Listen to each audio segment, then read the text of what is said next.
Contrôle d'accès au chantier. Les problématiques de travail illégal et de conditions de sécurité sur les chantiers amènent le législateur à renforcer régulièrement les règles d'accès aux zones de travaux. Alors les règles administratives d'abord, elles concernent la lutte contre le travail dissimulé et le travail détaché et sont regroupées dans le Code du travail. Elles visent à responsabiliser le maître d'ouvrage qui pourrait profiter d'un travail exécuté irrégulièrement par son prestataire. En outre, le Code du travail prévoit que tous les travailleurs du bâtiment, les intérimaires et travailleurs détachés compris, disposent d'une carte d'identification professionnelle individuelle. Ces cartes sont délivrées par l'association dénommée Congé Intempéries BTP Union des Caisses de France, qu'on abrège en Union des Caisses. Règle contractuelle maintenant, le CCAG Travaux pour les marchés publics qui s'y réfère prévoit ce même dispositif, d'ailleurs mis en place progressivement depuis quelques années par les fédérations d'entreprises. Il prévoit que chaque entreprise, y compris les sous-traitants et les co-traitants, doit faire porter en permanence à son personnel de chantier un dispositif d'identification combiné du travailleur, personne physique, et de son employeur, personne morale.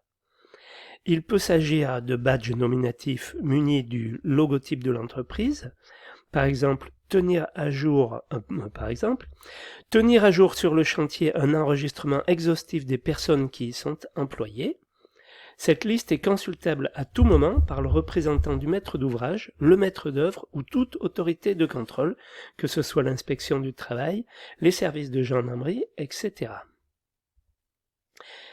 Alors, les règles liées à la coordination sécurité-santé, le Code du travail dispose que le coordonnateur SPS prend les mesures nécessaires pour que seules les personnes autorisées puissent accéder au chantier, dans un objectif de prévention des risques pour les travailleurs. Il convient donc de faire une distinction entre la personne morale, c'est-à-dire celle qui a respecté le formalisme SPS avant son intervention sur le chantier, à savoir l'inspection commune avec le coordonnateur, puis remise d'un PPSPS au coordonnateur. Ça, c'est la personne morale.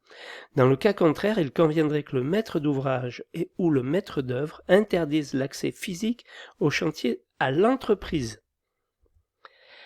Sinon, la personne physique, c'est celle qui exécute. Donc il s'agit de celle qui connaît les mesures édictées par le coordonnateur dans son plan général de coordination et bien entendu les respecte au quotidien.